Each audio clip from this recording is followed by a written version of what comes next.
Hi guys, last ಕ್ಲಾಸಲ್ಲಿ ನಾವು medieval India and political ಟ್ರಾನ್ಸಿಷನ್ನ ಪಾರ್ಟ್ 1 ವಿಡಿಯೋ ಮಾಡಿದ್ವಿ.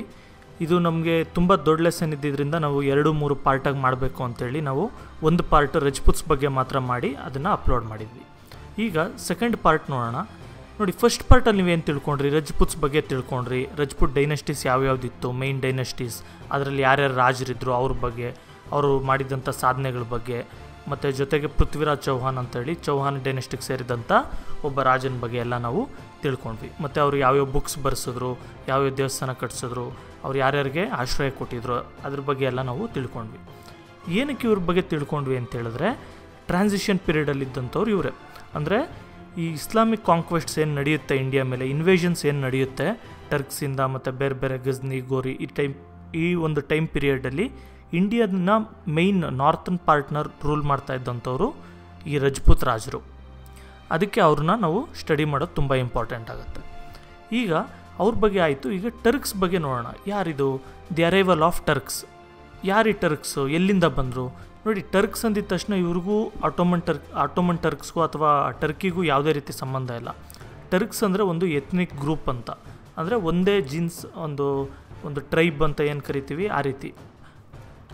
ಈ ಒಂದು ಎಥ್ನಿಕ್ ಗ್ರೂಪ್ಗೆ ಸೇರಿರುವಂಥ ಕೆಲವು ರೂಲರ್ಸು ಒಂದು ಚಿಕ್ಕ ಜಾಗನ ರೂಲ್ ಮಾಡ್ತಾ ಇರ್ತಾರೆ.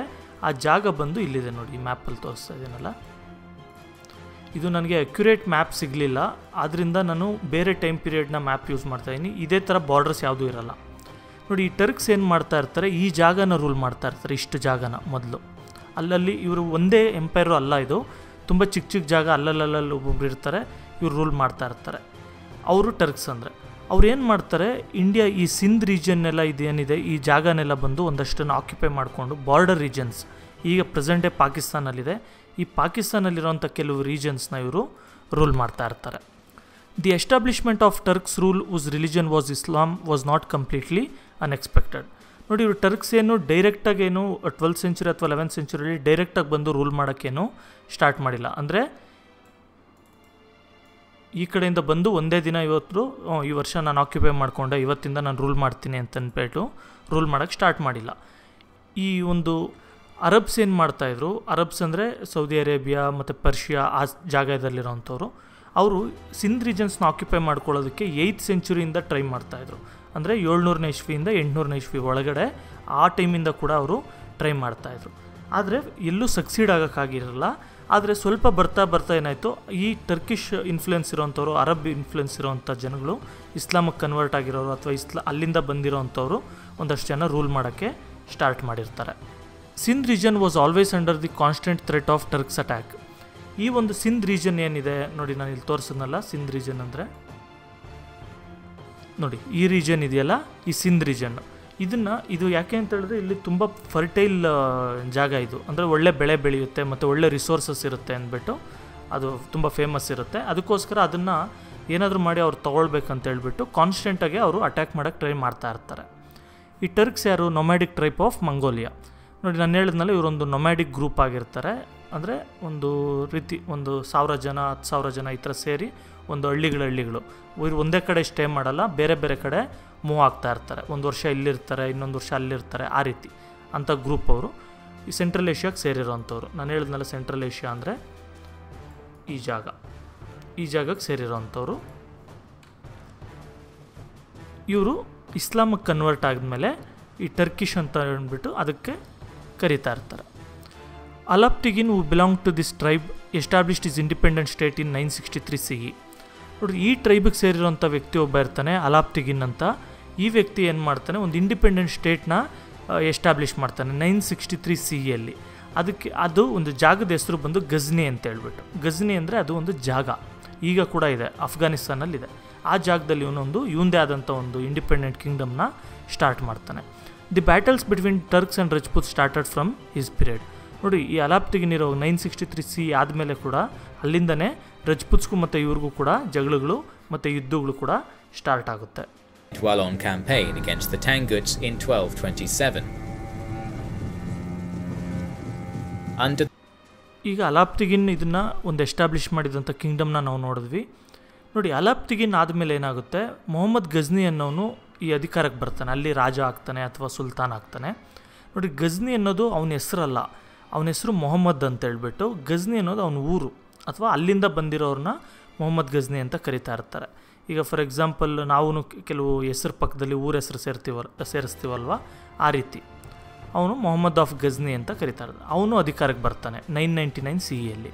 Mohammed Ghazni invaded India 17 times. ನೋಡಿ, ಇವನು 17 ಸರಿ ಇವನು ಇಂಡಿಯಾನ ಇನ್ವೇಡ್ ಮಾಡ್ತಾನೆ.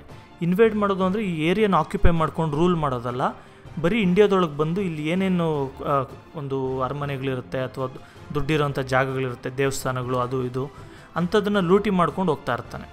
ಏನಕ್ಕೆ ದೇವಸ್ಥಾನಗಳು ಅಂತ ಹೇಳಿದ್ರೆ, ನಾವು ಹಳೆ ಕಾಲದಲ್ಲಿ ದುಡ್ಡೆಲ್ಲ ಜಾಸ್ತಿ ದೇವಸ್ಥಾನದಲ್ಲಿ ಇಡ್ತಾ ಇರ್ತೀವಿ. ಈಗಲೂ ಕೂಡ ನಾವು ಎಷ್ಟೊಂದು ದುಡ್ಡೆಲ್ಲ ದೇವ್ರಿಗೆ ಅಂತ ಆಭರಣಗಳು ಮಾಡಿಸೋದು ಅದೆಲ್ಲ ಕೂಡ ಮಾಡಿ ದೇವಸ್ಥಾನಗಳಲ್ಲಿ ಇಡ್ತೀವಿ. ಅದಕ್ಕೆ ಏನು ಮಾಡ್ತಾ ಇರ್ತಾನೆ ಇವನು, ದೇವಸ್ಥಾನಗಳಲ್ಲಿ ದುಡ್ಡಿದೆ ಅಂತ ಗೊತ್ತಾಗಿ ಇವನು ಬಂದು ಅಟ್ಯಾಕ್ ಮಾಡಿಬಿಟ್ಟು ಆ ದೇವಸ್ಥಾನದಲ್ಲಿರೋ ದುಡ್ಡೆಲ್ಲ ತೊಗೊಂಡು ದೇವಸ್ಥಾನಗಳನ್ನೆಲ್ಲ ಹಾಳು ಮಾಡಿಬಿಟ್ಟು ಹೋಗ್ತಾ ಇರ್ತಾನೆ. The famous Somnath temple and the temples of Saurashtra were destroyed during his invasions. ಈಗ ಪ್ರೆಸೆಂಟ್ ಡೇ ಗುಜರಾತ್ ಮತ್ತು ಅದ್ರ ಸುತ್ತಮುತ್ತ ಏರಿಯಾದಲ್ಲಿರೋಂಥ ಎಷ್ಟೊಂದು ದೇವಸ್ಥಾನಗಳು, ಅದರಲ್ಲಿ ಫೇಮಸ್ ಸೋಮನಾಥ ಟೆಂಪಲ್ ಕೂಡ ಇವನು ಡಿಸ್ಟ್ರಾಯ್ ಮಾಡಿಬಿಟ್ಟು ಅಲ್ಲಿಂದ ಲೂಟಿ ಮಾಡ್ಕೊಂಡು ಹೋಗ್ತಾ ಇರ್ತಾನೆ. Though all the Rajput kingdoms of western India were battered by these invasions, they fail to face Turks with unity. ನೋಡಿ, ಏನಾಗುತ್ತೆ, ಎಲ್ಲ ರಜಪೂತ್ ರಾಜರು ಏನಿರ್ತಾರೆ ಈ ವೆಸ್ಟರ್ನ್ ಸೈಡ್ಗೆ, ಇಂಡಿಯಾ ವೆಸ್ಟರ್ನ್ ಸೈಡ್ಗೆ ಯಾರ್ಯಾರು ರಜಪೂತ್ ರಾಜರು ಇರ್ತಾರೆ ನೋಡಿ, ಈ ಜಾಗದಲ್ಲಿ ಯಾರ್ಯಾರು ರೂಲ್ ಮಾಡ್ತಾ ಇರ್ತಾರೆ ಆ ಜಾಗಕ್ಕೆಲ್ಲ ಇನ್ಫ್ಲುಯೆನ್ಸ್ ಆಗುತ್ತೆ. ಅಂದರೆ ಇವ್ರಿಗೆಲ್ಲ ತುಂಬ ಕಷ್ಟ ಆಗುತ್ತೆ. ಯಾಕಂದರೆ ಪ್ರತಿ ವರ್ಷ ಇವರು ಲೂಟಿ ಮಾಡೋಕ್ಕೆ ಬರ್ತಾನೆ ಇರ್ತಾನೆ ಕಂಟಿನ್ಯೂಸ್ ಆಗಿ, ನಿಲ್ಲಿಸೋದೇ ಇಲ್ಲ. Mohammad succeeded in his invasions due to the political and military weakness of Rajputs. ನೋಡಿ, ಏನಕ್ಕೆ ಮೊಹಮ್ಮದ್ ಗಜ್ನಿ ಏನಕ್ಕೆ ಸಕ್ಸೀಡ್ ಆಗ್ತಾನೆ ಅಂತ ಹೇಳಿದ್ರೆ ಈ ಇನ್ವೇಷನ್ಸಲ್ಲೆಲ್ಲ, ಯಾಕೆ ಅಂತ ಹೇಳಿದ್ರೆ ರಜಪೂತ್ಸಲ್ಲಿ ಪೊಲಿಟಿಕಲ್ ಡಿಸ್ಯೂನಿಟಿ ಇರುತ್ತೆ. ಅಂದರೆ ಪೊಲಿಟಿಕಲಿ ತುಂಬ ವೀಕ್ ಆಗಿರ್ತಾರೆ. ನಾನು ಹೇಳಿದ್ನಲ್ಲ 6 ಮೇಯ್ನ್ ರಜಪೂತ್ ಕಿಂಗ್ಡಮ್ಸ್ ಇರುತ್ತೆ ಅಂತ ಅಥವಾ ಡೈನೆಸ್ಟೀಸ್ ಅಂತ. ಅದರಲ್ಲಿ ಒಬ್ರಿಗೊಬ್ರಿಗೆ ಆಗ್ತಾ ಇರಲ್ಲ. ಇವ್ರು ಹೋಗಿ ಅವ್ರ ಮೇಲೆ ಫೈಟ್ ಮಾಡೋದು, ಅವ್ರು ಹೋಗಿ ಇವ್ರ ಮೇಲೆ ಫೈಟ್ ಮಾಡೋದು, ಈ ರೀತಿ ಕ್ಲಾಶಸ್ ತುಂಬಾ ಇರುತ್ತೆ. ಮತ್ತು ಮಿಲಿಟ್ರಿ ವೀಕ್ನೆಸ್ ಏನಪ್ಪ ಅಂತ ಹೇಳಿದ್ರೆ, ನೋಡಿ, ರಜಪೂತ್ಸ್ ಬಂದು ಮಿಲಿಟ್ರಿಯಲ್ಲಿ ವೀಕ್ ಏನಾಗಿರಲ್ಲ. ಅವರು ಮಿಲಿಟ್ರಿ ಅನ್ನೋದು ಅವ್ರು ಕಸ್ಟಮ್ಸ್ ಆಗಿ ತೊಗೊಂಡ್ಬಿಟ್ಟಿರ್ತಾರೆ. ಅಂದರೆ ಅವರು ಯಾವಾಗೂ ಯುದ್ಧದ ಬಗ್ಗೆನೇ ಯೋಚನೆ ಮಾಡ್ತಾ ಇರ್ತಾರೆ ಆಲ್ಮೋಸ್ಟ್ ಆಲ್. ಆ ರೀತಿ ಒಂದು ವಾರಿಯರ್ ಕ್ಲಾನ್ ಅಂತ ಕರಿಬೋದು ನಾವು, ಆ ಥರ ಇರ್ತಾರೆ. ಮತ್ತು ಇಲ್ಲಿ ಏನಕ್ಕೆ ಮಿಲಿಟ್ರಿ ವೀಕ್ನೆಸ್ ಅಂತ ಕೊಟ್ಟಿದ್ದಾರೆ ಅಂತ ಹೇಳಿದ್ರೆ, ರಜಪೂತ್ಸ್ ಮಿಲಿಟ್ರಿ ತುಂಬ ಫಾಸ್ಟಾಗಿ ಮೂವ್ ಆಗಲ್ಲ. ಯಾಕೆಂದರೆ ರಜಪೂತ್ಸ್ ಮಿಲಿಟ್ರಿ ಕ್ಯಾವೆಲ್ರಿ ಅಂದರೆ ಕುದುರೆ ಆರ್ಮಿ ಇದ್ದರೂ ಕೂಡ ಮೇಯ್ನು ಇವ್ರ ಹತ್ರ ಎಲಿಫೆಂಟ್ ಆರ್ಮಿ ಕೂಡ ಇರುತ್ತೆ. ಅಂದರೆ ಆನೆನ ಯೂಸ್ ಮಾಡಿ ಕೂಡ ಯುದ್ಧ ಮಾಡ್ತಾ ಇರ್ತಾರೆ. ಆನೆಗಳು ತುಂಬ ನಿಧಾನಕ್ಕೆ ಹೋಗುತ್ತೆ. ಮತ್ತು ರಜಪೂತ್ಸ್ ಒಂದು ಕಡೆಯಿಂದ ಇನ್ನೊಂದು ಕಡೆ ಮೂವ್ ಆಗೋದು ತುಂಬ ನಿಧಾನಕ್ಕೆ ಮೂವ್ ಆಗ್ತಾ ಇರ್ತಾರೆ. ಯಾಕೆಂದರೆ ಇವರು ಫುಲ್ ಎಕ್ವಿಪ್ಮೆಂಟು ಮತ್ತು ಇವ್ರ ಸಪ್ಲೈ ಲೈನ್ಸ್ ಏನಿದೆ ಎಲ್ಲ ಕೂಡ ತೊಗೊಂಡು ಹೋಗ್ತಾ ಇರ್ತಾರೆ. ಆದರೆ ಮೊಹಮ್ಮದ್ ಗಜ್ನಿ ಆರ್ಮಿ ನಾರ್ಮಲಿ ಮಂಗೋಲ್ಸ್ ಮತ್ತು ಆ ರೀತಿಯವರೆಲ್ಲ ನೊಮ್ಯಾಡಿಕ್ ಟ್ರೈಬ್ಸ್ ಎಲ್ಲ ಆರ್ಮಿ ಏನಿರುತ್ತೆ ತುಂಬ ಲೈಟಾಗಿರುತ್ತೆ. ಅವರು ಏನು ಜಾಸ್ತಿ ಕ್ಯಾರಿ ಮಾಡಲ್ಲ, ಕುದುರೆಗಳ ಮೇಲೆ ಬರ್ತಾರೆ. ಎಲ್ಲಿಗೆ ಬರ್ತಾರೆ, ಯಾವಾಗ ಬರ್ತಾರೆ ಗೊತ್ತಾಗಲ್ಲ. ಈಗ ದೊಡ್ಡ ರೀಜನ್ ಇರುತ್ತೆ, ಇಂಡಿಯಾ ಅಂತ ಹೇಳಿದ್ರೆ ದೊಡ್ಡ ರೀಜನ್ ಇರುತ್ತೆ ನೋಡಿ. ಇದಿಷ್ಟು ದೊಡ್ಡ ರೀಜನಲ್ಲಿ ಇವರು ಅಟ್ಯಾಕ್ ಮಾಡ್ತಾ ಇರ್ತಾರೆ. ಇವರು ಈ ಸೈಡಿಂದ ಬಂದು ಇವರು ಆರ್ಮಿ ಎಲ್ಲ ತೊಗೊಂಡು ಇಲ್ಲಿಗೆ ಬರೋ ಅಷ್ಟರಲ್ಲಿ ಇವ್ರು ಬೇರೆ ಕಡೆಗೆ ಹೋಗ್ತಾರೆ. ಇವ್ರು ಇಲ್ಲಿಗೆ ಆರ್ಮಿ ತೊಗೊಂಡು ಬಂದರೆ ಇವ್ರು ಬೇರೆ ಕಡೆ ಹೋಗ್ತಾರೆ. ಈ ಥರ ಅವ್ರ ಕೈ ಕೂಡ ಸಿಗದಿದ್ದಾಗೆ ಕಬಡ್ಡಿ ಆಡಿಸಿ ಅವನು ಲೂಟಿ ಮಾಡ್ಕೊಂಡು ಹೋಗ್ತಾ ಇರ್ತಾನೆ. ಡೈರೆಕ್ಟಾಗಿ ಯಾವತ್ತೂ ಕೂಡ ಫೈಟ್ ಮಾಡಲ್ಲ. Mohammad invaded 17 times and carried away enormous amount of golden ornaments and wealth to Ghazni. ನೋಡಿ, ಮೊಹಮ್ಮದ್ ಗಜ್ನಿ ಏನು ಮಾಡ್ತಾನೆ, ಇಂಡಿಯಾನ 17 ಸರಿ ದಂಡಯಾತ್ರೆ ಮಾಡಿ ತುಂಬ ದುಡ್ಡನ್ನೆಲ್ಲ ಮತ್ತು ತುಂಬ ಜನನೂ ಕೂಡ ಅವನು ಸ್ಲೇವ್ಸ್ ಥರ ತೊಗೊಂಡೋಗಿ ಗಜ್ನಿಗೂ ವಾಪಸ್ ಹೋಗ್ತಾನೆ. Though he did not build empire in India, his invasions showed the way to future Turk invasions into India. ನೋಡಿ, ಇವನು ಯಾವುದೇ ರೀತಿ ಎಂಪೈರ್ ಎಸ್ಟಾಬ್ಲಿಷ್ ಮಾಡಲ್ಲ. ಅಂದರೆ ಯಾವುದೇ ರೀತಿ ಜಾಗನ ಇವನು ಅಂಡರ್ಗೆ ತೊಗೊಂಡು ರೂಲ್ ಮಾಡೋಕ್ಕೆ ಟ್ರೈ ಮಾಡಲ್ಲ. ಇವನಿಗೆ ಬರೀ ದುಡ್ಡಿನ ಮೇಲೆ ಮಾತ್ರ ಆಸೆ ಇರುತ್ತೆ. ಅದಕ್ಕೆ ಇವನು ಇನ್ವೇಡ್ ಮಾಡ್ತಾ ಇರ್ತಾನೆ. ಆದರೆ ಇವನು ನೆಕ್ಸ್ಟ್ ಬಂದವ್ರಿಗೆ ಇನ್ವೇಡ್ ಮಾಡೋದು ತುಂಬ ಈಸಿ ಆಗುತ್ತೆ. ಯಾಕಂದರೆ ರಜಪೂತ್ಸ್ ಅಂತ ಹೇಳಿದ್ರೆ ಅವ್ರ ಮೇಲೆ ಫೈಟ್ ಮಾಡೋಕ್ಕಾಗಲ್ಲ, ಅವ್ರನ್ನ ಎದುರಾಕ್ಕೊಳಕ್ಕಾಗಲ್ಲ ಅನ್ನೋ ಒಂದು ಒಪಿನಿಯನಲ್ಲಿ ಇರ್ತಾರೆ ಅವರು ಮೊದಲು. ಆದರೆ ಮೊಹಮ್ಮದ್ ಗಜ್ನಿ ಏನು ತೋರಿಸ್ತಾನೆ ಅಂದರೆ ರಜಪೂತ್ ಮಿಲಿಟ್ರಿಯಲ್ಲಿರೋಂಥ ವೀಕ್ನೆಸ್ನ ತೋರಿಸ್ತಾನೆ. ಅಂದರೆ ನಾವು ಏನಾದರೂ ಅಟ್ಯಾಕ್ ಮಾಡಿದ್ವಿ ಅಂದರೆ ರಜಪೂತ್ಸ್ ರಿಯಾಕ್ಟ್ ಆಗೋದಕ್ಕೆ, ಅವ್ರು ಬಂದು ನಮ್ಮನ್ನ ವಾಪಸ್ ಅಟ್ಯಾಕ್ ಮಾಡೋದಕ್ಕೆ ತುಂಬ ಲೇಟ್ ಆಗುತ್ತೆ ಅಂದ್ಬಿಟ್ಟು ಅವರು ನಿಧಾನಕ್ಕೆ ಮೂವ್ ಆಗ್ತಾರೆ ಅಂತ ಹೇಳ್ಬಿಟ್ಟು ಅವನು ಎಲ್ಲರಿಗೂ ತೋರಿಸ್ಕೊಡ್ತಾನೆ. Similarly the valour of Rajputs who had become weak with internal rivalries also got displayed. ಅಂದರೆ ಅದೇ ರೀತಿ ಹೇಳಿದ್ನಲ್ಲ, ರಜಪೂತ್ ಶೌರ್ಯ ಎಲ್ಲ ಕೂಡ ಕಮ್ಮಿ ಆಗಿರುತ್ತೆ. ಯಾಕಂದರೆ ಒಳಗೊಳಗೇನು ತುಂಬ ಕಿತ್ತಾಡ್ತಾ ಇರ್ತಾರೆ, ಒಬ್ರಿಗೊಬ್ರಿಗೆ ಅಂಡರ್ಸ್ಟ್ಯಾಂಡಿಂಗ್ ಇರಲ್ಲ. ಇದೆಲ್ಲ ಕೂಡ ವೀಕ್ನೆಸ್ಗಳು ಮೊಹಮ್ಮದ್ ಗಜ್ನಿಗೆ ಮತ್ತು ಟರ್ಕ್ಸ್ಗೆ ಗೊತ್ತಾಗೋಗುತ್ತೆ. Beginning in the late 1230s and 40s, the Delhi. ಈಗ ನಾವು ಇನ್ನೊಬ್ಬ ಇಂಪಾರ್ಟೆಂಟ್ ವ್ಯಕ್ತಿ ಮೊಹಮ್ಮದ್ ಗೋರಿ ಬಗ್ಗೆ ನೋಡೋಣ. ನೋಡಿ ಮೊಹಮ್ಮದ್ ಗೋರಿ ಅಂತ ಹೇಳಿದ್ರೆ ಈ ವ್ಯಕ್ತಿ ಗೋರ್ ಅನ್ನೋ ಒಂದು ರೀಜನ್ನಿಂದ ಬಂದಿರ್ತಾನೆ, ಅದಕ್ಕೆ ಇವನ್ನ ಗೋರಿ ಅಂತ ಕರೆಯೋದು, ಮೊಹಮ್ಮದ್ ಆಫ್ ಗೋರಿ ಅಂತ. ಈ Turk dynasty of Shansabani of Ghor region of Afghanistan came to prominence and ended the rule of Ghazni dynasty. ನಾನು ಪ್ರೀವಿಯಸ್ಲಿ ಒಂದು ಮೊಹಮ್ಮದ್ ಗಜ್ನಿ ಇದ್ದ ಅಂತ ಹೇಳಿದ್ನಲ್ಲ, ಅವ್ರದ್ದು ಗಜ್ನಿ ಡೈನೆಸ್ಟಿ ಅಂತ ಇದರಿಂದ ರೂಲ್ ಮಾಡ್ತಾ ಇರ್ತಾರೆ.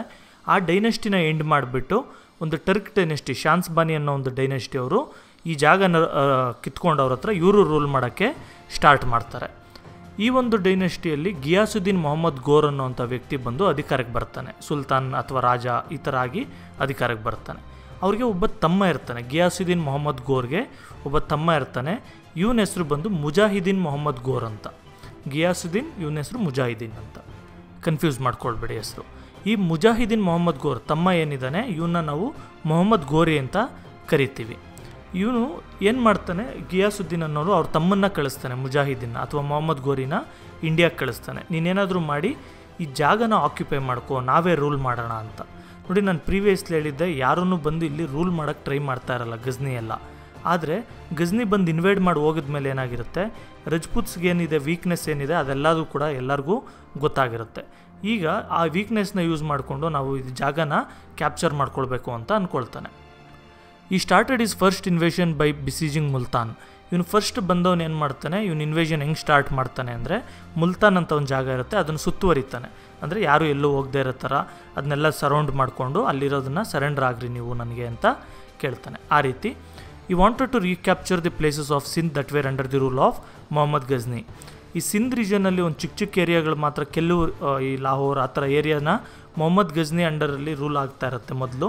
ಆ ಜಾಗನ ಕೂಡ ಇವನ ಅಂಡರ್ಗೆ ತಗೊಳ್ತಾನೆ. He invaded Anilwada of Gujarat and got defeated there. Next ಏನು ಮಾಡ್ತಾನೆ, ಗುಜರಾತಲ್ಲಿ ಅನಿಲ್ವಾಡ ಅಂತ ಒಂದು ಜಾಗ ಇರುತ್ತೆ, ಅದನ್ನು ಅಟ್ಯಾಕ್ ಮಾಡ್ತಾನೆ, ಆದರೆ ಅಲ್ಲಿ ಸೋತೋಗ್ತಾನೆ. This defeat made Mohammad to change his plan and he attack Peshawar and conquered it. ಇದರಿಂದ ಇಲ್ಲಿ ಸೋತಿದ್ರಿಂದ ಏನಾಗುತ್ತೆ, ಇವನಿಗೆ ಈ ಪ್ಲ್ಯಾನ್ ಸರಿ ಇಲ್ಲ, ನಾನು ಈ ಥರ ಹೋಗೋದು ಬೇಡ ಅಂತೇಳಿ ಇವನು ಪ್ಲ್ಯಾನ್ ಚೇಂಜ್ ಮಾಡ್ಕೊಂಡು ಏನು ಮಾಡ್ತಾನೆ, ಪೇಶಾವರ್ನ ಅಟ್ಯಾಕ್ ಮಾಡ್ತಾನೆ. ಪೇಶಾವರ್ ಅಂದರೆ ಈಗ ಪಾಕಿಸ್ತಾನಲ್ಲಿದೆ, ಆ ಜಾಗನ ಅಟ್ಯಾಕ್ ಮಾಡಿ ಅದನ್ನು ಕಾಂಕ್ವರ್ ಮಾಡ್ಕೊಳ್ತಾನೆ. Then Khusro Malik of Lahore surrendered. ಅದಾದಮೇಲೆ ಲಾಹೋರ್ ಅಂತ ಜಾಗ ಇದೆ ಪಾಕಿಸ್ತಾನಲ್ಲಿ, ಆ ಜಾಗನ ಖುಸ್ರೋ ಮಲ್ಲಿಕ್ ಅನ್ನೋನು ಆ ಜಾಗದ ಸಮೇತ ಸರೆಂಡರ್ ಆಗ್ತಾನೆ. ನಾನು ನಿನ್ನ ಜೊತೆ ಫೈಟ್ ಮಾಡೋಕ್ಕೆ ಇಷ್ಟ ಇಲ್ಲ, ನಾನು ನಿನಗೆ ಸಾಮಂತನಾಗಿರ್ತೀನಿ, ನಾನು ನಿನಗೆ ನೀನು ಹೇಳಿದ ಮಾತು ಕೇಳ್ತೀನಿ ಅಂತ ಸರೆಂಡರ್ ಆಗಿಬಿಡ್ತಾನೆ. ನೆಕ್ಸ್ಟ್ ಏನು ಮಾಡ್ತಾನೆ Mohammad Ghori, by keeping Lahore as his centre Mohammad attack the plains of India. ಲಾಹೋರ್ನ ಇವನು ಒಂದು ಡಿಫೆನ್ಸಿವ್ ಪೊಸಿಷನ್ ಥರ ತೊಗೊಂಡು, ಇವನು ಸಪ್ಲೈಯಿಂಗ್ ಸ್ಟೇಷನ್ ಥರ ಎಲ್ಲ ಮಾಡಿಕೊಂಡು, ಒಂದು ಮೈನ್ ಸಿಟಿ ಥರ ಮಾಡಿಕೊಂಡು ಇಂಡಿಯಾದಲ್ಲಿರೋಂಥ ಬೇರೆ ಬೇರೆ ಜಾಗನ ಅಟ್ಯಾಕ್ ಮಾಡೋಕ್ಕೆ, ಪಂಜಾಬ್, ಹರಿಯಾಣ, ಡೆಲ್ಲಿ ಈ ಜಾಗನೆಲ್ಲ ಅಟ್ಯಾಕ್ ಮಾಡೋಕ್ಕೆ ಟ್ರೈ ಮಾಡ್ತಾ ಇರ್ತಾನೆ. This attack was naturally resisted by the rule of Delhi Prithviraj Chauhan the third. ನೋಡಿ, ನಾನು ಪ್ರೀವಿಯಸ್ಲಿ ಹೇಳಿದ್ನಲ್ಲ ನಿಮಗೆ, ಒಂದು ಚೌಹಾನ್ ಡೈನೆಸ್ಟಿಯಲ್ಲಿ ಒಬ್ಬ ಫೇಮಸ್ ರಾಜ ಇರ್ತಾನೆ ಪೃಥ್ವಿರಾಜ್ ಚೌಹಾನ್ ಅಂತ. ಅವನು 2 ಯುದ್ಧ ನಡೆಯುತ್ತೆ, ಫಸ್ಟ್ ಯುದ್ಧದಲ್ಲಿ ಸೋಲಿಸ್ತಾನೆ, ಆ ಥರ ಎಲ್ಲ ಅದ್ರ ಬಗ್ಗೆ ಇಲ್ಲಿ ಬರ್ತಾ ಇದೆ. ಆ ಪೃಥ್ವಿರಾಜ್ ಚೌಹಾನ್ ಏನು ಮಾಡ್ತಾನೆ, ಮೊಹಮ್ಮದ್ ಗೋರಿನ ತಡಿತಾನೆ. ಈ ಡಿಫೀಟೆಡ್ ಮೊಹಮ್ಮದ್ ಗೋರಿ ಎಟ್ ಟೆರೈನ್ ಇನ್ 1191 CE. 1191ನಲ್ಲಿ ಟೆರೈನ್ ಅಂತ ಒಂದು ಜಾಗ ಇರುತ್ತೆ, ಆ ಜಾಗದಲ್ಲಿ ಪೃಥ್ವಿರಾಜ್ ಚೌಹಾನ್ಗೂ ಮತ್ತು ಮೊಹಮ್ಮದ್ ಗೋರಿಗೂ ಯುದ್ಧ ನಡೆಯುತ್ತೆ. ಫಸ್ಟ್ ಬ್ಯಾಟಲ್ ಆಫ್ ಟೆರೈನ್ ಅಂತ ಕರೀತಾರೆ ಇದನ್ನು. ಅಲ್ಲಿ ಪೃಥ್ವಿರಾಜು ಸೋಲಿಸ್ತಾನೆ ಮೊಹಮ್ಮದ್ ಗೋರಿನ. Next Mohammad return to Ghor and again faced Prithviraj Chauhan the third at Tarain in 1192 CE. Next year ಏನು ಮಾಡ್ತಾನೆ ನೋಡಿ, ಫಸ್ಟ್ ಯುದ್ಧದಲ್ಲಿ ಏನಾಗಿರುತ್ತೆ, ಮೊಹಮ್ಮದ್ ಗೋರಿಗೆ ತುಂಬ ಗಾಯಗಳೆಲ್ಲಾಗಿರುತ್ತೆ ಯುದ್ಧದಲ್ಲಿ, ಅದರಿಂದ ಅವನು ವಾಪಸ್ ಹೋಗ್ಬಿಡ್ತಾನೆ. ವಾಪಸ್ ಹೋಗಿ ಈ ಸರಿ ಏನಾಗುತ್ತೆ, ಅವನು ಯಾವ ರೀತಿ ಫೈಟ್ ಮಾಡ್ತಾರೆ ಪೃಥ್ವಿರಾಜ್ ಚೌಹಾನ್ ಮತ್ತು ರಜಪೂತ್ಸ್ ಎಲ್ಲ ಅಂತೇಳ್ಬಿಟ್ಟು ಒಂದು ಐಡಿಯಾ ಬರುತ್ತೆ ಅವನಿಗೆ. ಈ ಥರ ಫೈಟ್ ಮಾಡ್ತಾರೆ, ಈ ಥರ ಅವ್ರ ಆರ್ಮಿ ಇದೆ, ಈ ಥರ ಇದಿದೆ ಅಂತೇಳ್ಬಿಟ್ಟು ಎಲ್ಲ ಅವನು ಕ್ಯಾಲ್ಕುಲೇಟ್ ಮಾಡ್ತಾನೆ. ಮಾಡಿಬಿಟ್ಟು ಮತ್ತೆ ನೆಕ್ಸ್ಟ್ ವರ್ಷ 1192 ಮತ್ತೆ ಬರ್ತಾನೆ ಅಟ್ಯಾಕ್ ಮಾಡೋಕ್ಕೆ ಇಂಡಿಯಾನ. ಆವಾಗ ಕೂಡ ಅದೇ ಜಾಗದಲ್ಲೇ, ಟೆರೈನ್ ಅನ್ನೋ ಜಾಗದಲ್ಲೇ ಮತ್ತೆ ಸೆಕೆಂಡ್ ಬ್ಯಾಟಲ್ ಆಫ್ ಟೆರೈನ್ ಅಂತ ಅನ್ನೋದು ನಡೆಯುತ್ತೆ. This time he had made A lot of preparations. ನಾನು ಹೇಳಿದ್ನಲ್ಲ ಎಷ್ಟೊಂದು ಪ್ರಿಪ್ರೇಷನ್ಸ್ ಮಾಡಿರ್ತಾನೆ, ಎಲ್ಲ ತಿಳ್ಕೊಂಡಿರ್ತಾನೆ ಇವ್ರ ಆರ್ಮಿ ಬಗ್ಗೆ. In this battle the archers of Turks succeeded. ಇವಾಗ ಏನು ಇವ್ರ ಹತ್ರ ಈ ಆರ್ಚರ್ಸ್ ಇರ್ತಾರೆ, ಅಂದರೆ ಬಿಲ್ಲು ಬಾಣ ಯೂಸ್ ಮಾಡ್ತಾರಲ್ಲ ಅಂಥ ಆರ್ಮಿ ಏನಿರುತ್ತೆ, ಅವರು ಸಕ್ಸೀಡ್ ಆಗ್ತಾರೆ. The quiver cavalry of Turks disperse the Rajput army with slow moving elephants. Quicker cavalry ಏನಿದೆ ಅಂದರೆ ನೋಡಿ, ನಾನು ಅವಾಗ ಹೇಳಿದ್ನಲ್ಲ, ಒಂದು ರಜಪೂತ್ ಆರ್ಮಿ ಕಾಂಪೋಸಿಷನ್ ಏನಿರುತ್ತೆ, ಆನೆ ಇರುತ್ತೆ, ಕುದುರೆ ಇರುತ್ತೆ, ಪಾದಾತಿದಳ ಅಂದರೆ ಇನ್ಫೆಂಟ್ರಿ ಅಂತ ಹೇಳಿದ್ರೆ ನಡ್ಕೊಂಡೋಗಿ ಕತ್ತಿಯಲ್ಲಿ ಅಥವಾ ಬರ್ಜಿಯಲ್ಲಿ ಯುದ್ಧ ಮಾಡ್ತಾರಲ್ಲ ಅವರು, ಈ ರೀತಿ ಎಲ್ಲ ಇರುತ್ತೆ. ಆದರೆ ಇವ್ರದ್ದು ಎಲಿಫೆಂಟ್ ಮೇಲೆ ತುಂಬ ಡಿಪೆಂಡೆನ್ಸ್ ಜಾಸ್ತಿ ಇರುತ್ತೆ. ಅಂದರೆ ಮೇನ್ ರಾಜರೆಲ್ಲ ಏನಿರ್ತಾರೆ ಆನೆ ಮೇಲೆ ಕೂತ್ಕೊಂಡು ಯುದ್ಧ ಮಾಡ್ತಾರೆ ಅಥವಾ ಕುದುರೆ ಮೇಲೆ ಕೂತ್ಕೊಂಡು ಯುದ್ಧ ಮಾಡ್ತಾರೆ. ಆ ರೀತಿ ಮೇಯ್ನ್ಲಿ ಆರ್ಮಿ ಆನೆ ಇಲ್ಲ ಅಂದರೆ ಇವರು ಆರ್ಮಿ ಇಲ್ಲ ಅನ್ನೋ ರೀತಿ ಆಗಿರುತ್ತೆ. ಆದರೆ ಈ ಟರ್ಕ್ಸ್ ಏನಿರ್ತಾರೆ ಇವ್ರ ಹತ್ರ ಕುದುರೆ ಆರ್ಮಿ ತುಂಬ ಜಾಸ್ತಿ ಇರುತ್ತೆ. ಮೇಯ್ನ್ಲಿ ಇವ್ರದ್ದು ಕುದುರೆನೇ ಜಾಸ್ತಿ ಯೂಸ್ ಮಾಡೋದು, ಕ್ಯಾವೆಲ್ರಿನೇ ಜಾಸ್ತಿ ಯೂಸ್ ಮಾಡೋದು. ಇದರಿಂದ ಏನು ಮಾಡ್ತಾರೆ ಇವರು ಈ ಒಂದು ಆನೆ ಆರ್ಮಿ ರಜಪೂತ್ ಆರ್ಮಿ ಏನಿರುತ್ತೆ ಇದನ್ನು ಎನ್ಸರ್ಕಲ್ ಮಾಡಿ ಅವ್ರನ್ನ ಸೋಲಿಸ್ತಾರೆ. Govindarao and Bola were instrumental in the Rajput victory during the first Tarain battle were killed. ನೋಡಿ, ಫಸ್ಟ್ ಬ್ಯಾಟಲ್ ಆಫ್ ಟೆರೈನಲ್ಲಿ ಗೋವಿಂದರಾವ್ ಮತ್ತು ಬೋಲಾ ಅಂತ ಒಬ್ಬರು ಲೀಡರ್ಸ್ ಇರ್ತಾರೆ ರಜಪೂತ್ಸಲ್ಲಿ. ಅವರೇ ಈ ಒಂದು ಯುದ್ಧನ ಗೆಲ್ಲಿಸಿರ್ತಾರೆ ಮೊದಲನೇ ಯುದ್ಧದಲ್ಲಿ. ಆದರೆ ಈ ಸರಿ ಏನಾಗುತ್ತೆ, ಅವರಿಬ್ಬರು ಕೂಡ ಸತ್ತೋಗ್ಬಿಡ್ತಾರೆ ಈ ಸೆಕೆಂಡ್ ಯುದ್ಧದಲ್ಲಿ. Prithviraj Chauhan was imprisoned. ಪೃಥ್ವಿರಾಜ್ ಏನು ಮಾಡ್ತಾನೆ, ಸೋತೋಗ್ತಾನೆ. ಪೃಥ್ವಿರಾಜ್ನ ಅರೆಸ್ಟ್ ಕೂಡ ಮಾಡ್ತಾರೆ. ಆ ಬ್ಯಾಟಲ್ ಫೀಲ್ಡಲ್ಲಿ ಯುದ್ಧ ಭೂಮಿಯಲ್ಲೇ ಪೃಥ್ವಿರಾಜ್ ಚೌಹಾನ್ನ ಅರೆಸ್ಟ್ ಮಾಡಿಬಿಡ್ತಾರೆ. Prithviraj continue to rule for a while after his surrender. ನೋಡಿ, ಇವ್ನು ಸರೆಂಡರ್ ಆದಮೇಲೆ ಪೃಥ್ವಿರಾಜು ಒಂದಷ್ಟು ದಿನ ರೂಲ್ ಮಾಡ್ತಾನೆ ಇವನು ಓನಾಗೇ. ಅಂದರೆ ಮೊಹಮ್ಮದ್ ಗೋರಿ ಅಂಡರಲ್ಲಿ ಅವ್ನಿಗೆ ಸಾಮಂತ ರಾಜರ ಥರ ಪೃಥ್ವಿರಾಜ್ ರೂಲ್ ಮಾಡ್ತಾನೆ. Mohammad appointed his slaves to take care of the areas won by him in India. ನೋಡಿ, ಮೊಹಮ್ಮದ್ ಏನು ಮಾಡ್ತಾನೆ, ವಾಪಸ್ ಹೋಗಬೇಕು ಅಂದ್ಬಿಟ್ಟು ಇವನ್ ರೀಜನ್ ಏನಿರುತ್ತೆ ಗೋರ್ ರೀಜನ್ನು, ಆ ಜಾಗಕ್ಕೆ ವಾಪಸ್ ಹೋಗಬೇಕು ಅಂತ ಹೋಗ್ತಾ ಇರ್ತಾನೆ. ಹೋಗೋದಕ್ಕೆ ಮೊದಲು ಏನು ಮಾಡ್ತಾನೆ, ಇವನ್ ಸ್ಲೇವ್ಸ್ ಅಂದರೆ ಗುಲಾಮರು ಅಂತ. ನೋಡಿ, ಗುಲಾಮರು ಅಂತ ಹೇಳಿದ್ರೆ ಬರೀ ಕೆಲಸದವರು ಅಂತ ಅಲ್ಲ, ಗುಲಾಮರಲ್ಲಿ ಎಷ್ಟೊಂದು ಥರ ಇರ್ತಾರೆ. ನೋಡಿ, ಮೇಯ್ನಾಗಿ ಗುಲಾಮರು ಅಂದರೆ ಒಂದು ರೀತಿ ಕೆಲಸ ಮಾಡೋರು ಆಗಿರ್ತಾರೆ. ಜೊತೆಗೆ ಇನ್ನೊಂದು ಥರ ಸೆಕ್ಷನ್ ಆಫ್ ಗುಲಾಮರು ಬರ್ತಾರೆ. ಇವ್ರು ಏನಂತ ಹೇಳಿದ್ರೆ ಇವ್ರಿಗೆ ಯುದ್ಧದಲ್ಲಿರ್ಬೋದು, ಆಫೀಸ್ ಕೆಲಸಗಳಿರ್ಬೋದು, ಅಡ್ಮಿನಿಸ್ಟ್ರೇಷನ್ ಇರ್ಬೋದು, ರೂಲ್ ಮಾಡೋದಿರ್ಬೋದು, ಇದೆಲ್ಲದರಲ್ಲೂ ಕೂಡ ಇವರಿಗೆ ಚಿಕ್ಕ ವಯಸ್ಸಿಂದ ಟ್ರೈನಿಂಗ್ ಕೊಟ್ಟಿರ್ತಾರೆ. ಅಂದರೆ ಇವ್ರನ್ನ ರೂಲ್ ಮಾಡೋಕ್ಕೆ ಅಂತಲೇ ಇವ್ರನ್ನ ಬೆಳೆಸಿರ್ತಾರೆ ಸ್ಲೇವ್ಸ್ ಥರ. ಅಂದರೆ ಗುಲಾಮರ ಥರನೇ ತೊಗೊಂಡು ಇವ್ರನ್ನ ಪರ್ಚೇಸ್ ಮಾಡಿಬಿಟ್ಟು ಅದೇ ರೀತಿ ಬೆಳೆಸಿ ಇವ್ರನ್ನ ದೊಡ್ಡವ್ರು ಮಾಡಿರ್ತಾರೆ. ಅಂಥವ್ರಿಗೆ ಇವ್ರ ಜಾಗ ಕೊಟ್ಬಿಟ್ಟು ಇವನು ವಾಪಸ್ ಹೋಗ್ತಾನೆ. ಆದರೆ he got murdered on his way back to Ghori. ಇವನು ವಾಪಸ್ ಹೋಗೋ ಟೈಮಲ್ಲಿ ಏನಾಗುತ್ತೆ, ಅಲ್ಲೇ ಏನೋ ಜಗಳ ಆಗಿಬಿಟ್ಟು ಇವನ್ನ ಯಾರೋ ಮರ್ಡರ್ ಮಾಡಿಬಿಡ್ತಾರೆ. ನೋಡಿ, ನಿಮ್ಗೆ ಇನ್ನೂ ಗೋರಿ ಬಗ್ಗೆ ಫುಲ್ ಅರ್ಥ ಆಗಬೇಕು ಅಂತೇಳಿದ್ರೆ ನಾನು ಒಂದು ಲಿಂಕ್ನ ಡಿಸ್ಕ್ರಿಪ್ಷನಲ್ಲಿ ಹಾಕ್ತೀನಿ. ಅದನ್ನು ನೋಡಿದ್ರಿ ಅಂತೇಳಿದ್ರೆ ಯಾರು ಈ ಮೊಹಮ್ಮದ್ ಗೋರಿ, ಪೃಥ್ವಿರಾಜ್ ಚೌಹಾನ್ ಯಾರು, ಇವ್ರ ಮಧ್ಯೆ ಏನು ನಡೀತು, ಮತ್ತು ಗೋರಿ ಒಂದೊಂದು ಸ್ಟೆಪ್ ಬೈ ಸ್ಟೆಪ್ ಯಾವ ರೀತಿ ಆಕ್ಯುಪೈ ಮಾಡ್ಕೊಂಡು ಬಂದ, ಒಂದು 10-12 ನಿಮಿಷದ ವಿಡಿಯೋ ಇದೆ. ನಿಮ್ಗೆ ಫರ್ದರ್ ಸ್ಟಡೀಸ್ಗೆ ಮತ್ತು ತುಂಬ ಇಂಟ್ರೆಸ್ಟಿಂಗಾಗಿ ಅರ್ಥ ಆಗಬೇಕು ಅಂತ ಹೇಳಿದ್ರೆ ಆ ವಿಡಿಯೋನ ನೀವು ನೋಡಿದ್ರೆ ನಿಮಗೆ ಕ್ಲಿಯರಾಗಿ ಅರ್ಥ ಆಗುತ್ತೆ. Even before Muhammad Ghori, that is Subuddin and his eldest son Mahmud of Ghazni. So Abdul Qasim Mahmud, also known as Mahmud of Ghazni, became the ruler of Ghazni in 998 AD after death of his father. He raided India 70. ಈಗ ಮೊಹಮ್ಮದ್ ಗೋರಿ ಬಂದೋದ್ಮೇಲೆ ಇಲ್ಲಿ ಜಾಗನ occupy ಮಾಡ್ಕೊಂಡ್ಮೇಲೆ ಏನಾಯಿತು, politically ಏನು change ಆಯಿತು ಇಂಡಿಯಾದಲ್ಲಿ ಅಥವಾ ನಾರ್ತರ್ನ್ ಇಂಡಿಯಾದಲ್ಲಿ, ಅದ್ರ ಬಗ್ಗೆ ನೋಡೋಣ. The victory of Ghoris had many major political implications. ತುಂಬ ದೊಡ್ಡ ಚೇಂಜಸ್ ನಡೆಯುತ್ತೆ politically. The political system consisting of small kingdoms was vanished. ನೋಡಿ, ಇದಕ್ಕೂ ಮೊದಲು ಏನಾಗಿರುತ್ತೆ, ಗೋರಿ ಬರೋದಕ್ಕೂ ಮೊದಲು ರಜಪೂತ್ ಡೈನೆಸ್ಟಿ ಇರೋ ಟೈಮಲ್ಲಿ ಯಾವ ಥರ ಇರುತ್ತೆ ಸಿಸ್ಟಮ್ ಅಂತ ಹೇಳಿದ್ರೆ, ಫಾರ್ ಎಕ್ಸಾಂಪಲ್ ಈಗ ಒಂದು 5 ಜನ, ಒಂದು 2, 3, 4 ಇವರು ಇಷ್ಟು ಜನ ರಜಪೂತ್ ರಾಜರು ಅಂದ್ಕೊಳ್ಳಿ. ಫಾರ್ ಎಕ್ಸಾಂಪಲ್ ಎ, ಇಲ್ಲಿ ಬಿ, ಸಿ ಆ್ಯಂಡ್ ಡಿ, ಇಷ್ಟು ಜನ ರಜಪೂತ್ ರಾಜರು. ಇವರು ಟೋಟಲಾಗಿ ನಾರ್ತರ್ನ್ ಇಂಡಿಯಾನ ಒಂದಿಷ್ಟು ಏರಿಯಾನ ಅಂತ ರೂಲ್ ಮಾಡ್ತಾ ಇರ್ತಾರೆ. ಇವ್ರ ಅಂಡರಲ್ಲಿ ಚಿಕ್ಕ ರಾಜರು ಇರ್ತಾರೆ, ಸಾಮಂತ ರಾಜರು ಅಂತ ಕರಿಬೋದು ಅಥವಾ ಪ್ರೊವಿನ್ಷಿಯಲ್ ಆಫೀಸರ್ಸ್ ಅಂತ ಕರಿಬೋದು. ಈ ಥರ ಎಷ್ಟೊಂದು ಜನ ಇರ್ತಾರೆ. ನೆಕ್ಸ್ಟ್ ಇಷ್ಟೇ ಬರೆಯೋದು. ಫಾರ್ ಎಕ್ಸಾಂಪಲ್, ಜಸ್ಟ್ ಎಕ್ಸಾಂಪಲ್ಗೆ ನೋಡ್ಕೊಳ್ಳಿ ಇದನ್ನು. ಈಗ ಈ ಒಂದು ರಜಪೂತ್ ವಾರಿಯರ್ ಅಥವಾ ರಜಪೂತ್ ರಾಜ ಡಿ ಅನ್ನೋನು ಬೇರೆಯವ್ರ ಮೇಲೆ ಯುದ್ಧಕ್ಕೆ ಹೋಗಬೇಕು ಅಂದರೆ, ಸಿ ಮೇಲೆ, ಬಿ ಮೇಲೆ, ಎ ಮೇಲೆ ಯುದ್ಧಕ್ಕೆ ಹೋಗಬೇಕು ಅಂದರೆ ಇವನು ಲೆವೀಸ್ ಕೇಳ್ತಾನೆ. ಅಂದರೆ ನೀವು ಇಷ್ಟು ಜನನ ನನಗೆ ಕಳಿಸ್ಕೊಡಿ ಯುದ್ಧಕ್ಕೆ ಅಂತ. ಇವ್ರ ಹತ್ರ ಅಗ್ರಿಮೆಂಟ್ಸ್ ಇರುತ್ತೆ, ಒಬ್ರಿಗೊಬ್ರಿಗೆ ಅಗ್ರಿಮೆಂಟ್ಸ್ ಇರುತ್ತೆ. ಈಗ ಫಾರ್ ಎಕ್ಸಾಂಪಲ್ ಇಲ್ಲಿ ಇ ಇರ್ತಾನೆ, ಇಲ್ಲಿ ಎಫ್, ಇಲ್ಲಿ ಜಿ, ಎಚ್, ಈ ಥರ ಎಷ್ಟೊಂದು ಜನ ಇರ್ತಾರೆ ಅಂದ್ಕೊಳ್ಳಿ. ಕ್ಯೂ, ಇವನು ಒಂದು 500 ಜನನ, ಇವನೊಂದು 200 ಜನನ ಅವ್ರವ್ರ ಕೆಪಾಸಿಟಿಗೆ ತಕ್ಕಾಗೆ ಅವರು ಕಳಿಸ್ಕೊಡ್ತಾರೆ ರಜಪೂತ್ ರಾಜನಿಗೆ. ಇವನು ಈ ಆರ್ಮಿನೆಲ್ಲ ಕಲೆಕ್ಟ್ ಮಾಡಿಕೊಂಡು ಇವರು ಅಟ್ಯಾಕ್ ಮಾಡ್ತಾನೆ. ಈ ಆರ್ಮಿಯಲ್ಲೆಲ್ಲ ಇದ್ರ ಲೀಡರ್ಸು ಒಬ್ಬರು, ಇವಾಗ ಜಿ ಕಡೆಯಿಂದ ಡೈನೆಸ್ಟಿಯಿಂದ ಒಬ್ರು ಯಾರಾದರೂ ಲೀಡರು, ಅವ್ರ ಮಗನೋ ಅಥವಾ ಅವ್ರ ತಮ್ಮನೋ ಅಂಥವ್ರು ಯಾರಾದರೂ ಲೀಡರ್ಸು ಆರ್ಮಿನ ಲೀಡ್ ಮಾಡ್ತಾ ಇರ್ತಾರೆ. ಈ ರೀತಿ ಅಕಸ್ಮಾತ್ ಡಿಗೆ ಮತ್ತು ಹೀಗೆ ಆಗ್ತಾ ಇರಲ್ಲ ಅಂತೇಳಿದ್ರೆ, ಮೇಯ್ನ್ ರಜಪೂತ್ ರಾಜಂಗೂ ಮತ್ತು ಅವನ ಅಂಡರಲ್ಲಿರೋಂಥ ಪ್ರೊವಿನ್ಷಿಯಲ್ ಆಫೀಸರ್ಗೂ ಆಗ್ತಾ ಇರಲ್ಲ ಅಂತೇಳಿದ್ರೆ ಇವನು ಫುಲ್ ಆರ್ಮಿ ಕಳಿಸ್ಕೊಡಲ್ಲ, ಟೈಮ್ಗೋಸ್ಕರ ವೆಯ್ಟ್ ಮಾಡ್ತಾ ಇರ್ತಾನೆ. ಈ ರೀತಿ ಇವನಿಗೂ ಆಗ್ತಾ ಇರಲ್ಲ, ಇವರಿಬ್ರು ನಾವೇನು ಜೊತೆಯಲ್ಲಿ ಫೈಟ್ ಮಾಡೋದು ಅಂತ ಕಿತ್ತಾಡ್ತಾ ಇರ್ತಾರೆ. ಈ ಥರ ಎಲ್ಲ ಸುಮಾರು ಕಾಂಪ್ಲಿಕೇಶನ್ಸ್ ಇರುತ್ತೆ.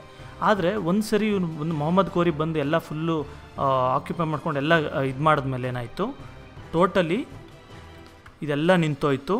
ಹೊಸ್ದಾಗೆ ಏನೊಂದು ಎಂಪೈರ್ ಟೋಟಲಿ ಈ ಥರ ಶೇಪಲ್ಲಿ ಇರುತ್ತೆ. ಇದರಲ್ಲಿ ಡೆಲ್ಲಿ ಇಂಥ ಕಡೆ ಇರುತ್ತೆ ಅಂದ್ಕೊಳ್ಳಿ, ಡೆಲ್ಲಿ. ಈ ಡೆಲ್ಲಿಯಲ್ಲಿ ಸುಲ್ತಾನ್ ಕುತ್ಕೊಳ್ತಾನೆ. ಸುಲ್ತಾನೇ ಡೈರೆಕ್ಟಾಗಿ ಆರ್ಮಿನ ಅಪಾಯಿಂಟ್ ಮಾಡ್ಕೊಳ್ತಾನೆ. ಆರ್ಮಿನ ಇವನೇ ಸ್ಯಾಲ್ರಿ ಕೊಟ್ಟು ತೊಗೊಳ್ತಾನೆ. ನೋಡಿ, ಈಗ centralised rule of sultan who had immense power at Delhi came into existence, ಅದು ಅಸ್ತಿತ್ವದಲ್ಲಿ ಬರುತ್ತೆ. As a result entire north India came under one rule after Harsha ಆದಮೇಲೆ ಹರ್ಷವರ್ಧನ ಅಂತ ಒಬ್ಬ ರಾಜ ಇರ್ತಾನೆ, ಅವನ ಬಗ್ಗೆ ಆ ಲೆಸನ್ ಬಂದಾಗ ನೋಡೋಣ. ಆ ರಾಜ ಆದಮೇಲೆ ನೆಕ್ಸ್ಟು ಟೋಟಲ್ ನಾರ್ತ್ ಇಂಡಿಯಾ ಒಬ್ಬರ ಅಂಡರ್ಗೆ ಬರೋದು ಇದೇ first. The system of administration was different from ರಜ್ಪುತ್ಸ್ಗೂ ಇಲ್ಲಿಗೂ ತುಂಬ ಅಡ್ಮಿನಿಸ್ಟ್ರೇಷನಲ್ಲೂ ಕೂಡ ರೂಲ್ ಮಾಡೋದ್ರಲ್ಲೂ ಕೂಡ ರೂಲ್ಸಲ್ಲೂ ಕೂಡ ತುಂಬ ಡಿಫ್ರೆನ್ಸಸ್ ಇರುತ್ತೆ. The sultan had absolute power of either appointing or dismissing all officials. ನೋಡಿ, ಇಲ್ಲಿಗೂ ಮೊದಲು ರಜಪೂತ್ ಟೈಮಲ್ಲಿ ಏನಿರುತ್ತೆ ಅಂತ ಹೇಳಿದ್ರೆ, ಒಂದು ದೊಡ್ಡ ಡೈನೆಸ್ಟಿ ಇರುತ್ತೆ ಅಂದ್ಕೊಳ್ಳಿ, ರಜಪೂತ್ ಡೈನೆಸ್ಟಿ. ಅದರಲ್ಲಿ ಮಾಮೂಲಿ ಚಿಕ್ಕ ಪುಟ್ಟ ಊರುಗಳು, ಹಳ್ಳಿಗಳು ಏನಾದರೂ ಇರುತ್ತೆ. ಅಂದರೆ ನಾನು ಆಗಲೇ ಇದಕ್ಕೂ ಮೊದಲು ಹೇಳಿದ್ನಲ್ಲ, ಆ ಥರ ಒಂದು ಆಫೀಸರ್ ಎ, ಆಫೀಸರ್ ಬಿ, ಸಾಮಂತರಾಜ ಸಿ, ಇನ್ನೊಬ್ಬ ಡಿ, ಈ ಥರ ಎಲ್ಲ ಇರ್ತಾರೆ. ಇವ್ರಿಗೆ ವಹಿಸ್ಬಿಟ್ಟಿರ್ತಾರೆ ರಜಪೂತ್ಸು. ಅಥವಾ ಮೇಯ್ನ್ ರಾಜ ಏನಿರ್ತಾನೆ, ಇಲ್ಲಿ ಪೃಥ್ವಿರಾಜ್ ಇರ್ತಾನೆ ಅಂದ್ಕೊಳ್ಳಿ, ಪೃಥ್ವಿರಾಜ್ ಇರ್ತಾನೆ. ಇವನು ಇವ್ರಿಗೆಲ್ಲರಿಗೂ ನಿಮ್ಮ ಮೇರೆ ನೀವು ರೂಲ್ ಮಾಡ್ಕೊಳ್ಳಿ ಅಂತ ಬಿಟ್ಬಿಟ್ಟಿರ್ತಾನೆ. ಡೈರೆಕ್ಟಾಗಿ ಇವನು ಯಾವುದೇ ರೀತಿ ಇವನಿಷ್ಟು ಜಾಗ ಬಿಟ್ಟು ಹೊರಗಡೆಗೆ ಏನೂ ನೋಡೋಲ್ಲ. ಇವರು ವರ್ಷಕ್ಕೆ ಇಷ್ಟು ಅಂತ ಟ್ಯಾಕ್ಸ್ ಕಟ್ಟೋದಿರ್ಬೋದು, ಅಥವಾ ಇಷ್ಟು ದುಡ್ಡು ಕೊಡೋದು, ಗಿಫ್ಟ್ ಕೊಡೋದು, ಈ ರೀತಿ ಇವನು ಕೊಡ್ತಾ ಇರ್ತಾರೆ. ಅಷ್ಟೇ ಹೊರತು ಇವನು ಡೈರೆಕ್ಟ್ ಕಂಟ್ರೋಲ್ ಪೃಥ್ವಿರಾಜ್ಗೆ ಅಥವಾ ಮೇಯ್ನ್ ರೂಲರ್ ಏನಿದ್ದಾನೆ ಈ ಪೃಥ್ವಿರಾಜ್ಗೆ ಯಾವುದೇ ರೀತಿ ಡೈರೆಕ್ಟ್ ಕಂಟ್ರೋಲ್ ಇಲ್ಲೆಲ್ಲ ಇರಲ್ಲ. ಇದೊಂದರಲ್ಲಿ ಮಾತ್ರ ಇವನಿಗೆ ಡೈರೆಕ್ಟ್ ಕಂಟ್ರೋಲ್ ಇರುತ್ತೆ. ಈಗ ಸುಲ್ತಾನ್ ಬಂದಮೇಲೆ ಏನಾಗುತ್ತೆ ನೋಡೋಣ. ನೋಡಿ, ಫುಲ್ಲು ಏರಿಯಾ ಇರುತ್ತೆ. ಇವನು ಕೂಡ ಚಿಕ್ಕ ಏರಿಯಾನ ಮಾಡಿರ್ತಾನೆ. ತುಂಬ ದೊಡ್ಡ ಏರಿಯಾ ಮಾಡಲ್ಲ, ತುಂಬ ಚಿಕ್ಕ ಏರಿಯಾ ಮಾಡ್ತಾನೆ. ಈ ರೀತಿ ಸುಲ್ತಾನ್ ಒಂದು ಕಡೆ ರೂಲ್ ಮಾಡ್ತಾ ಇರ್ತಾನೆ, ಡೆಲ್ಲಿಯಲ್ಲಿ ಫಾರ್ ಎಕ್ಸಾಂಪಲ್. ಈ ಒಂದು ಜಾಗಕ್ಕೆ ಇವನು ಆಫೀಸರ್ ಎ ಅನ್ನೋನ್ನ ಅಪಾಯಿಂಟ್ ಮಾಡ್ತಾನೆ. ಇಲ್ಲಿ ಬಂದು ಆಫೀಸರ್ ಬಿ ಅನ್ನೋನ್ನ ಅಪಾಯಿಂಟ್ ಮಾಡ್ತಾನೆ, ಆಫೀಸರ್ ಸಿ, ಇಲ್ಲಿ ಆಫೀಸರ್ ಡಿ, ಈ ಥರ ಎಲ್ಲ ಅಪಾಯಿಂಟ್ ಮಾಡಿರ್ತಾನೆ. ಇವರು ಬಂದು ತಲೆಮಾಂತರ ಥರ ಇವ್ರಿಗೆ ಇರಲ್ಲ. ರಜಪೂತ್ಸಲ್ಲಿ ಬಂದು ಒಂದು ಸರಿ ಅಪಾಯಿಂಟ್ ಮಾಡಿದೆ ಅಂದರೆ ಅವ್ರ ಮಕ್ಕಳು ಮೊಮ್ಮಕ್ಕಳು ಅವ್ರ ಸ್ವಂತ ಜಾಗ ಥರ ಅವರೇ ರೂಲ್ ಮಾಡ್ತಾರೆ. ಸುಲ್ತಾನ್ಗೆ ಅಥವಾ ಈ ರಾಜಪೂತ್ ರಾಜನಿಗೆ ಏನೇ ಕಂಟ್ರೋಲ್ ಇರಲ್ಲ. ಆದರೆ ಇಲ್ಲಿ ಬಂದು ಇವನು ಆಫೀಸರ್ನ ಅಪಾಯಿಂಟ್ ಮಾಡ್ತಾನೆ.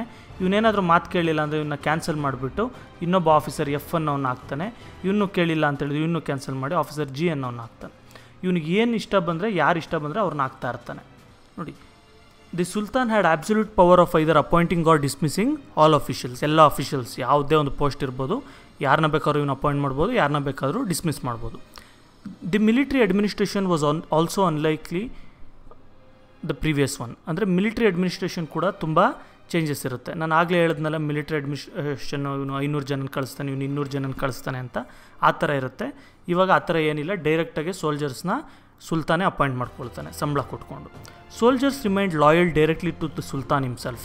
ಇದರಿಂದ ಏನಾಯಿತು, ಇಲ್ಲಿ ಏನು ಚೇಂಜಸಲ್ಲಿ ಚಿಕ್ಕ ಪುಟ್ಟ ಇವ್ರನ್ನ ರೂಲ್ ಮಾಡಬೇಕು, ಇವ್ರಿಗೆ ಲಾಯಲ್ಟಿ ಇರುತ್ತೆ. ಅಂದರೆ ಬಿ ಅಪಾಯಿಂಟ್ ಮಾಡಿರೋಂಥ ಸೋಲ್ಜರ್ಸ್ಗೆಲ್ಲ ಬಿ ಅಂದರೆ ಇಷ್ಟ, ಬಿ ಮಾತೇ ಕೇಳ್ತಾರೆ. ಆ ರೀತಿ ಇರುತ್ತೆ, ಸುಲ್ತಾನ್ ಮಾತು ಕೇಳಲ್ಲ. ಆದರೆ ಈಗ ಬಂದು ಡೈರೆಕ್ಟಾಗಿ ಸುಲ್ತಾನ್ ಅಪಾಯಿಂಟ್ ಮಾಡೋದ್ರಿಂದ ಏನಾಯಿತು, ಬಿ ಹತ್ರ ಇರೋಂಥ ಸೋಲ್ಜರ್ಸು, ಜಿ ಹತ್ರ ಇರೋ ಸೋಲ್ಜರ್ಸ್ ಎಲ್ಲ ಕೂಡ ಸೋಲ್ಜರ್ಸ್ ಎಲ್ಲ ಸೈನಿಕರು ಸುಲ್ತಾನ್ ಮಾತೇ ಕೇಳೋವಂಥದ್ದು. With the establishment of rule of sultans, India got reconnected with the outer world which had remained cut off from 8th century onwards. ನೋಡಿ, ಸುಲ್ತಾನ್ಸ್ ರೂಲ್ ಮಾಡೋಕ್ಕೆ ಸ್ಟಾರ್ಟ್ ಮಾಡಿದ್ಮೇಲೆ ಇಂಡಿಯಾದಲ್ಲಿ ಏನಾಯಿತು, ಫಾರಿನ್ ಟ್ರೇಡ್ ಎಲ್ಲ ತುಂಬ ಜಾಸ್ತಿ ಬೆಳೀತು. ಅಂದರೆ ಇವ್ರಿಗೆಲ್ಲ ಸುಮಾರು ಕನೆಕ್ಷನ್ಸ್ ಇದ್ದಿದ್ದರಿಂದ ಮುಸ್ಲಿಂ ವರ್ಲ್ಡ್ ಜೊತೆ, ಕ್ಯಾಲಿಫೇಟ್ ಜೊತೆ ಎಲ್ಲ ಬಿಸ್ನೆಸ್ ಎಲ್ಲ ಸ್ಟಾರ್ಟ್ ಆಯಿತು. ಇದರಿಂದ ಎಕಾನಮಿ ಕೂಡ ಸ್ವಲ್ಪ ಪ್ರಾಸ್ಪರಸ್ ಆಗಾಯಿತು.